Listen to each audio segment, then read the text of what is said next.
What's up, homies? What's up, homies? What's up, homies? Welcome to the Knowledgeable Homeowner Podcast. We pick the brains of industry pros to unlock the trade secrets of homeownership. Our mission is simple: to turn everyday people into knowledgeable homeowners.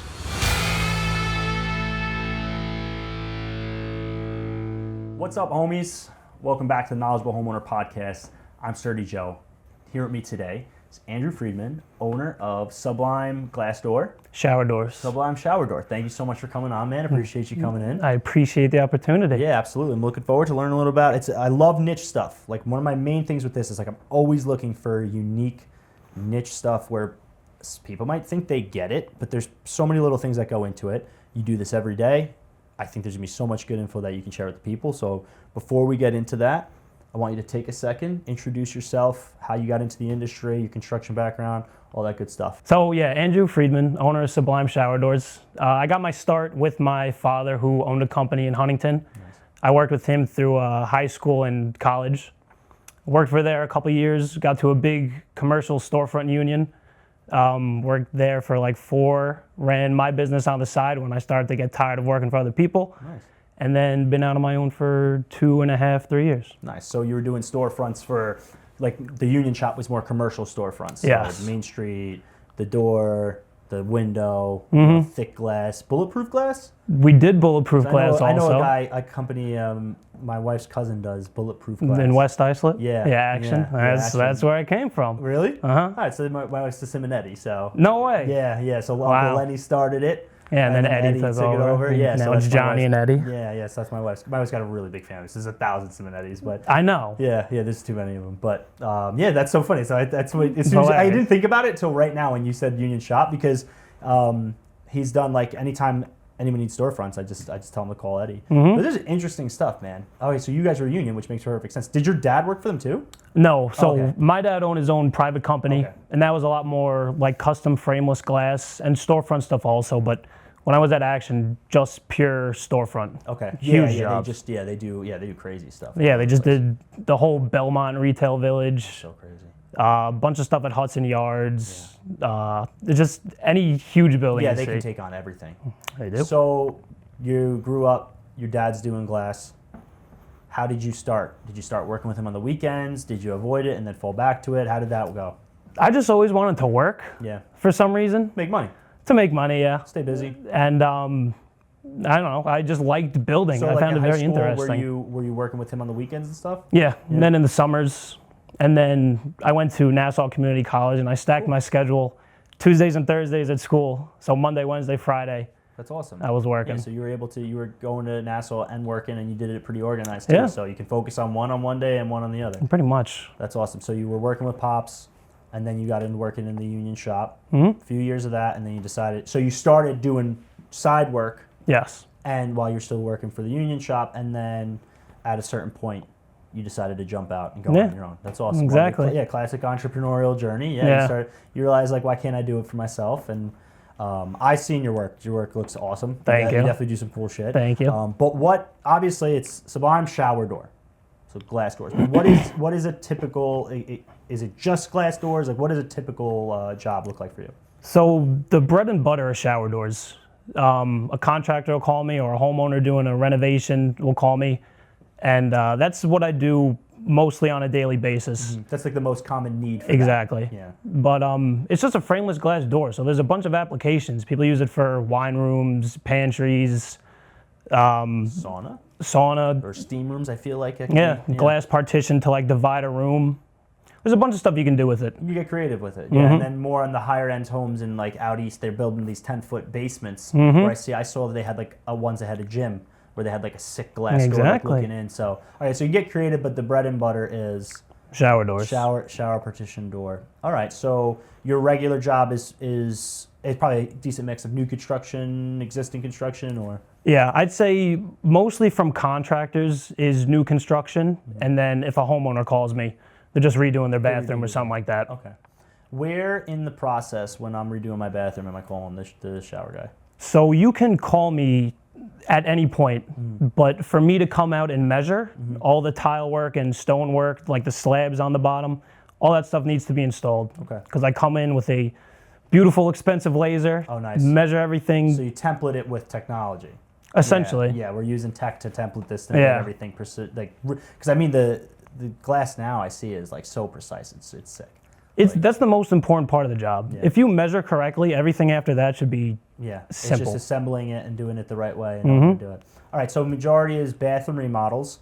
The tile work is done is when I can schedule you to come measure. Exactly. We can't assume anything. We need to know the actual measurements.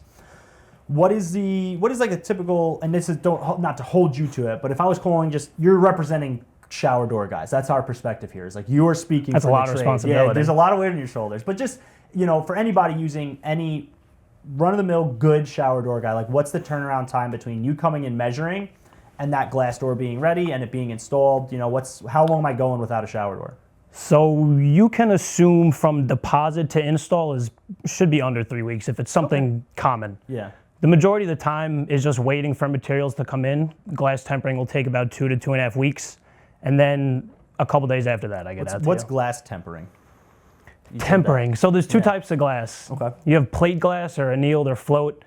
That's the glass where if you see it break, it'll go into a big shard. And that's terrifying. That'll slice somebody's hand off. Okay. So tempering is where you will have the glass break into a bunch of little pieces. And that's a lot safer. So that's what you use. Yes. Safety is a safer safety glass. Yeah. So all shower doors should be tempered glass. Absolutely. How do I know if it's tempered?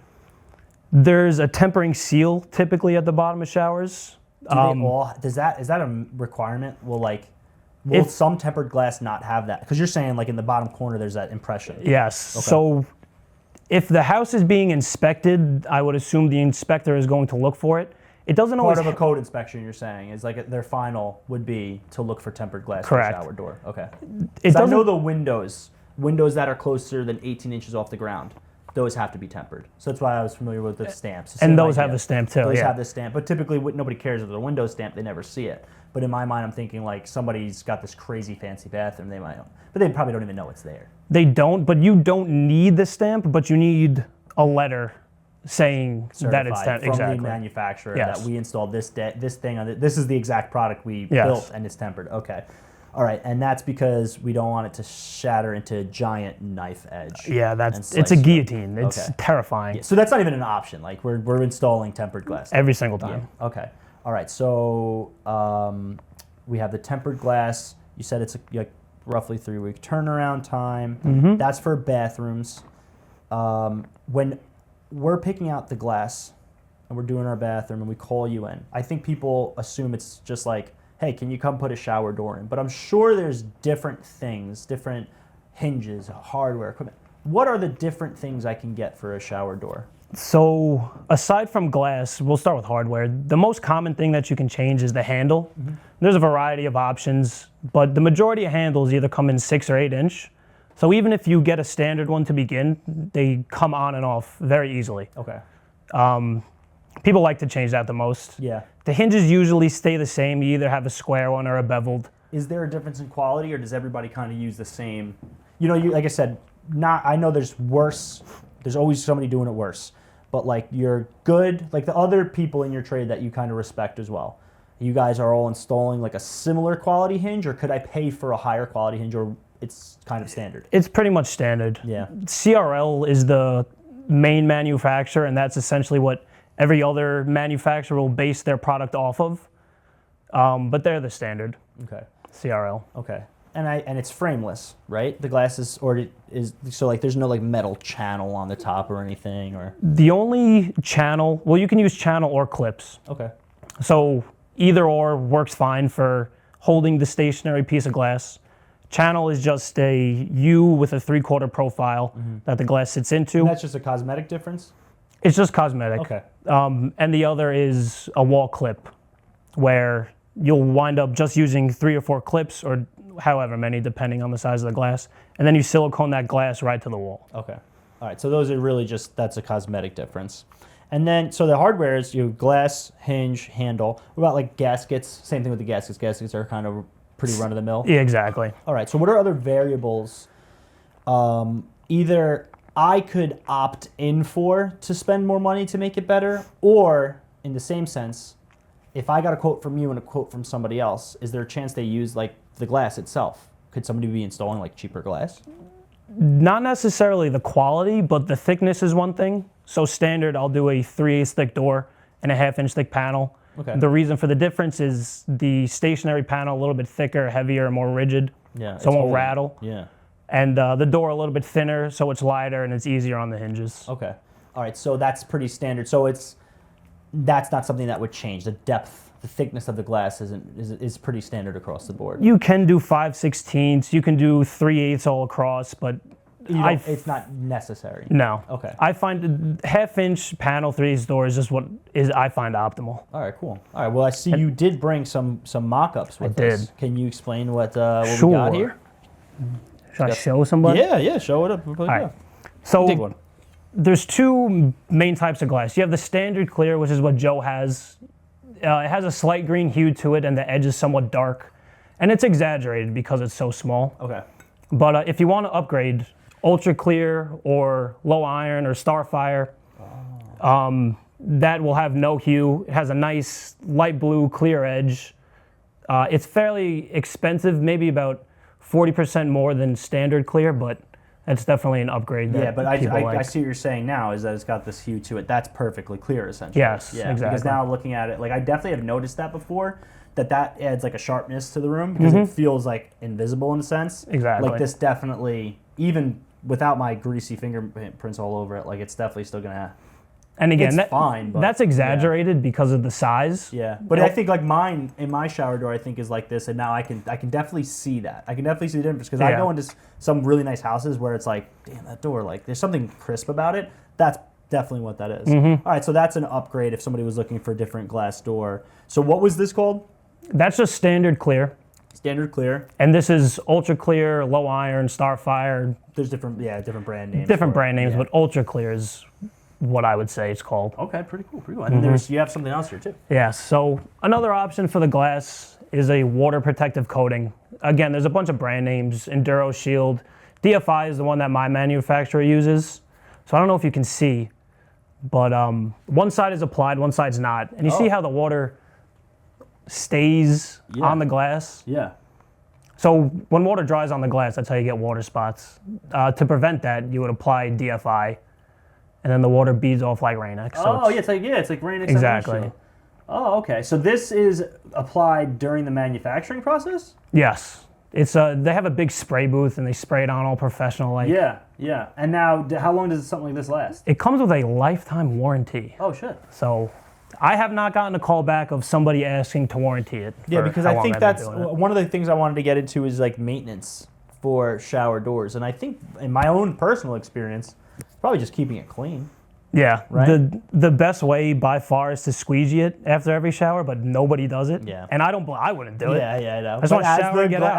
As the shower door guy, you're gonna give them the best advice. and 100%. The best practice is to dry it. Yeah. Okay. And people will do it for like 2 weeks after. Yeah. Once the money fades away, like they just when you 100%. first spend the money on it, we want to keep it beautiful. But But yeah, after you go a month or a couple months without doing it, you'll start to see watermarks, and man, they are impossible to get off. really, so that's right. I feel like I think I'm at that point too. I was gonna ask, is there really anything you can do to get the watermarks off? I know people have tried a bunch of different things. You can go on Reddit and people do some try homemade things. I haven't come across one method that just works better than the rest. Yeah, because that's definitely probably the biggest thing besides like hardware getting nasty, is the door getting cloudy. Yeah, the coating is by far the biggest add-on. How much most of a common. difference in cost is the coating?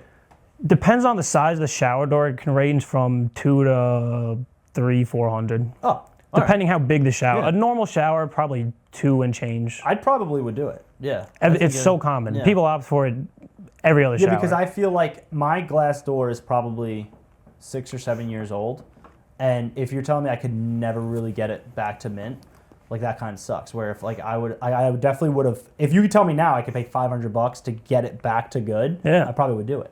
Because like it makes my bathroom feel older than it really is. That's another business I'll look into, let's go. cleaning it. Start cleaning it.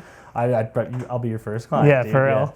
All right, so we have the water stains on it, and then I brought up the gaskets before because a pet peeve of mine is we've done an episode recently where we said bathrooms' jobs are to keep water where they're supposed to be. Mm-hmm. So shower door's job is to keep water in the shower, and Mm-hmm. it does that as good as its gaskets are.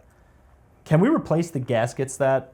Absolutely. Yeah. They just slip on and off the edge of the glass. That's it, right? So I'll even tell people before I come out to replace them, take it off and try to clean it. Yeah. Because That makes sense. I don't have to charge you if it's Yeah, going to yeah. take you 15 minutes to clean. But Is people don't there know. a replacement that I could go and buy at Home Depot, or is it you get a better one? I don't really know what Home Depot sells. Yeah, it's probably crap. It probably most Yeah. of it is. You can buy a shower door at Home Depot, but I know. it's never going to be nice enough The walking quality out, that our I'll last warranty. guest was talking about how he had his shower door shatter. Mm-hmm. What do you think caused that? Slamming? Who knows? They're right? temperamental. Glass is weird. You can take a hammer to tempered glass, smack it right in the center, and it's completely fine. Yeah. But if you tap the edge, or the corner rather, Yeah. Like you see, that's like a trend now where they'll put 3 plates together and they chip the Yeah, middle one. And it yeah. goes like, have you seen that before? so that's laminated glass where it's 3 pieces with a plastic inner layer, and they break that center piece. Okay, so that centerpiece is plastic? No. Oh, okay. It's 3 layers of glass, and each layer is separated with plastic, in between. Okay. But yeah, that's a funny. Have you ever seen that in person? In person? I haven't. I've seen never it. seen that either. Yeah. There's a lot of stuff on Pinterest or in TikTok or whatever that I see. I've never seen it in person. Yeah. Have you done like glass railings on houses? Is that Yeah. becoming I feel like I've seen that a couple times. Yeah. I've seen it outside too.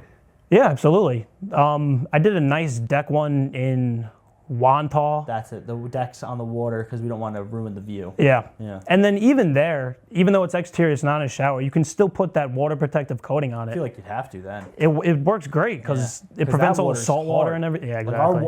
our regular water's hard, but rainwater's even harder. Yeah. So, and you get sea mist and stuff.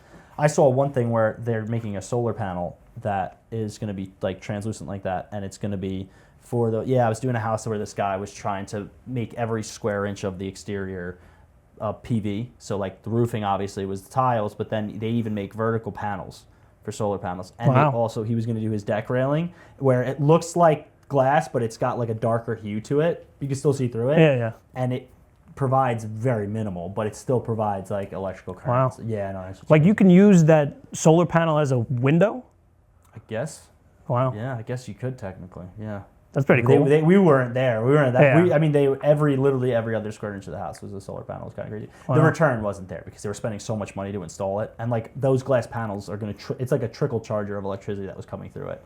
But yeah, no, it's interesting. So all right, that's a good segue into a question of like we kind of touched on it before, but where else could a regular homeowner, when I have your number in my phone, like what other scenarios come up where having a glass guy is beneficial?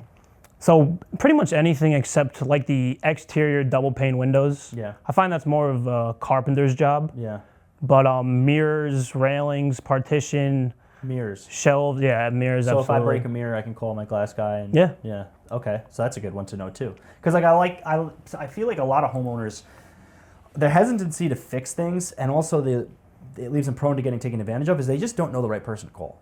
So it's like they might call a contractor to fix something, or they might throw something out and replace it. When if they just called the right guy off the bat, they would have been happier, True. been quicker, and yeah. All right. So mirrors are a good one, Mm-hmm. and then anything glass. Like if I have a cabinet door, that's glass. Yeah. And it shatters, and it's a simple job for you to fix. Yeah. Pretty much anything except that double pane exterior window. All right. That's interesting. Yeah. All right. So But don't break a mirror because then That's you bad have luck, right? 7 years bad Well, luck. Exactly. Is as a glass guy, is that something that I is that don't a know. workplace hazard, man? Uh, Like are we You don't breaking- want to break glass, but people say you're not a glass glazer until you break one. That's fair, right? Yeah. It's not an if, it's a when. thing. Yeah, exactly. So It'll happen. My first car was a Jeep Wrangler, and it was a nice little lifted one, and I was putting a hard top back on it, and I forgot what I was doing. I was like changing the wiper motor, or I think I was taking the rear wiper out because it had no motor, and I was cranking it back on, and I was looking up, ratcheting the nut, and I must have not had it pressed up all the way, and there was tension between the thread of the bolt and the nut, and just the perfect crank shattered the whole thing.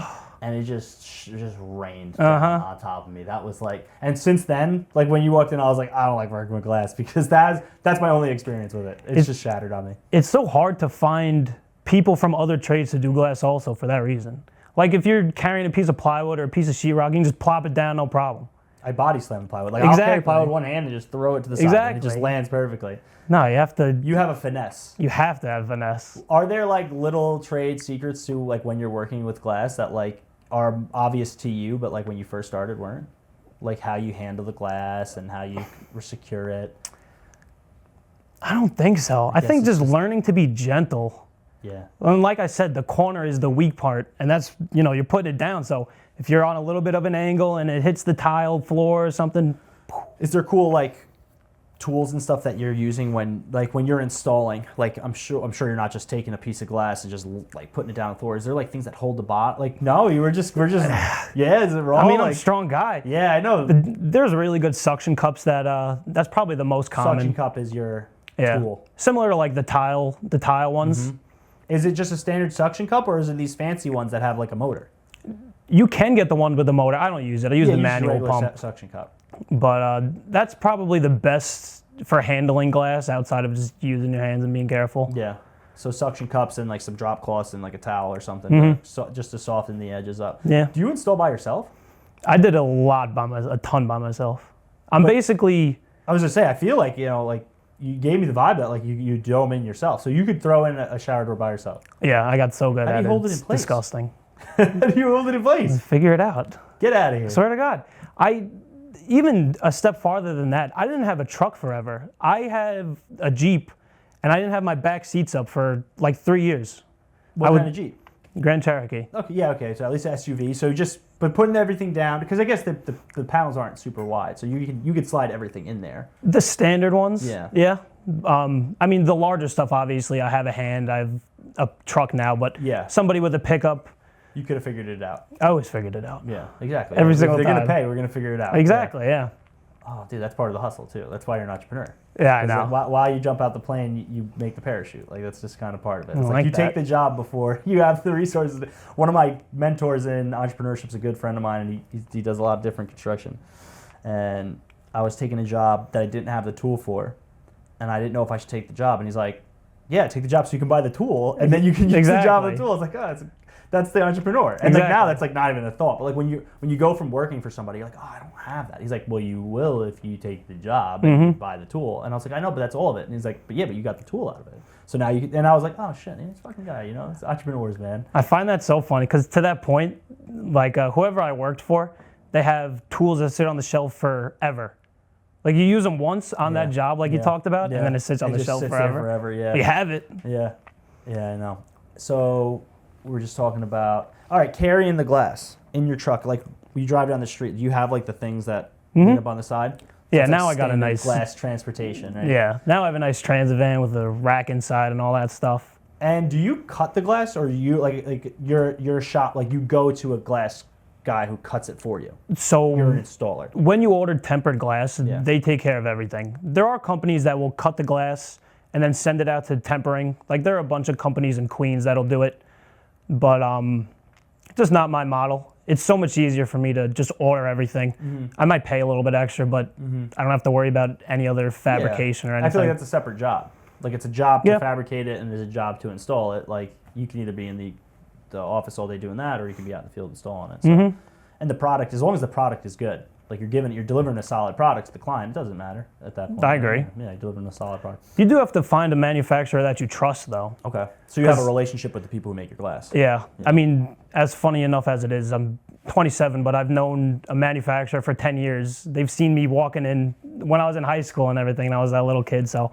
Well, they want you to win, too. Like, they're probably a 100%. Good asset to you, because the more jobs you sell, the more glass they're cutting. Exactly. Well, and I think in our world, our generation gets shitted on all the time for being lazy and blah, blah, blah. And obviously, we have some of our friends that we probably think could be doing more, but I hate the slack because we're out here doing it. But what I have found also is because there's such a common talk about us sucking so much, that the ones who are out there hustling, I feel like we get like extra props. Like I feel like I get like extra props as being like a young person going, like when older people see, when they finally realize like, oh, this guy's doing something, then they go out of their way to like be helpful. Yeah. You know, and I feel like that's probably part of it too. Like when you walk in the shop, they're like, this guy's going out of here.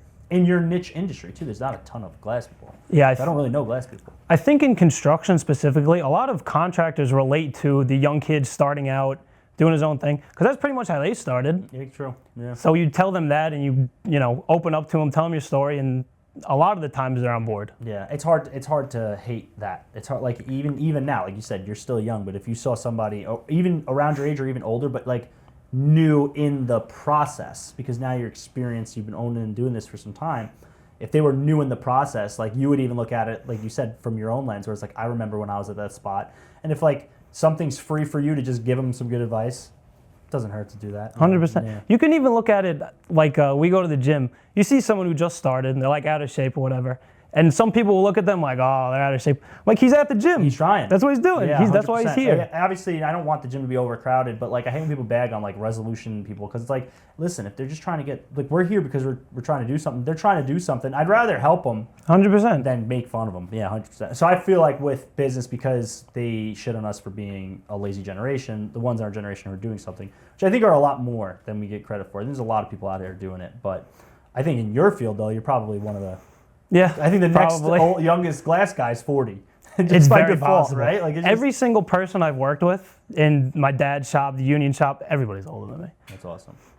Yeah. It's funny. Yeah, it is cool. But I was that for a little while, and now I'm hitting the age where. Yeah, what were you, iron worker? I was a carpenter in the city doing high-rise concrete, and then I was looking. I bought the house. I was looking for something else to do, so I got into home inspections, and then I have a bunch of different services that I do now. So I've been doing the home inspections for like 7-8 years. So nice. It's been some time, yeah. But Sweet. now, when I started, I was telling people I was 30, and now I'm going to be 30, and it's like, ugh.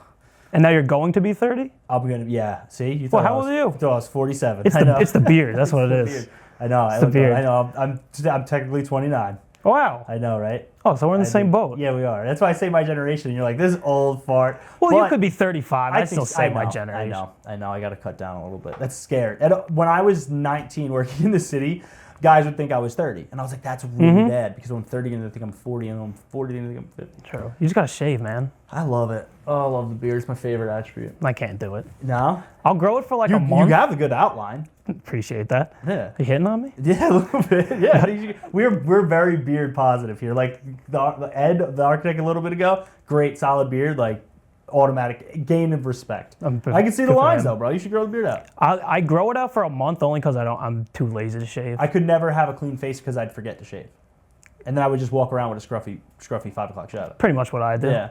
Is it too itchy? One of my brothers complains. My other brother has a good beard, and then my oldest brother, he's like, it's itchy. I'm like, you just gotta get past that. I'd have no facial hair if it meant never having to shave. Yeah. Like if I never had to shave, I would like if have you no were beard. like Sweet Arnold over here. Yeah. And That's right. Exactly. Handsome Arnold, but he pulls it off though. I think you can pull off clean face, you can pull off beard. Anyway, we're stepping away, but I got a lot of good information out of it. But I want to know, because it's a Knowledgeable Homeowner Podcast, and if this is the place to do it. If there was anything else that you wanted homeowners to know, if there's anything else you wanted to touch on, this is your place to do it, man. I don't even think this is specific to me, but I find it common where a homeowner will call a professional and they'll be very stuck in their ways or ideas or whatever they saw online. The homeowner. Okay. But the professional will always give you, or should always give you, his professional opinion. Mm-hmm. Don't take that as you're wrong. Mm-hmm. He's just giving you his opinion because he's done this 100 times in the past 100 days. So listen to the professional. Listen to the professional. Take what the professional has to say seriously. Yeah. Work collaboratively, not just I have a project, who wants to do the project. Okay. Because he might have ideas. Yeah. Or he knows exactly what goes into it. Yeah, you're pulling from experience too, where a homeowner's probably pulling off Pinterest. So exactly. It's not that you're wrong. It's just that based on my experience, you're gonna get a better outcome might be this. Yeah, I think that's definitely a big hurdle for contracting in general, is getting the homeowner to see it from your perspective because sometimes I feel like they're being sold, or sometimes, like you said, they're getting defensive because they think they're just being wrong. Mm-hmm. So in your situation, I feel like it probably comes from because they have their vision of what they want, and they're already 90% done with the bathroom. They probably are pretty particular about what they want. And they've had an idea of the whole process of the bathroom. Yeah. And they want it this way. And there's possibly in some scenarios where it could go differently and actually be better. Yeah.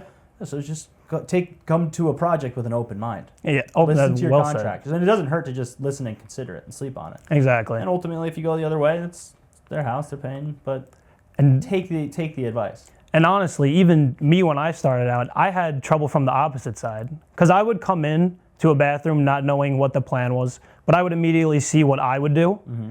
And then somebody would want something different. And then I had to convince I'm like, why would you want that? I got you. So I had to do it myself, but... Learn the customer service aspect of exactly. it a little bit, where it's like, hey, at the end of the day, this is their house, so... But after you learn, and then you're working as a team, things are much smoother. The best that way. Yeah. I love it, man. All right, well, I think I'm good, man. If you want to take a second just to plug your Instagram, plug your information, let the people know where to find you. Sure. Go ahead. Sublime Shower Doors on Instagram. Got a lot of nice pictures on there. And oh, yeah. Some good inspiration of things that have actually been done. That's always good. And yeah. And drop your number if you want to. What's that? Drop your number if you want to. 631-896-7324.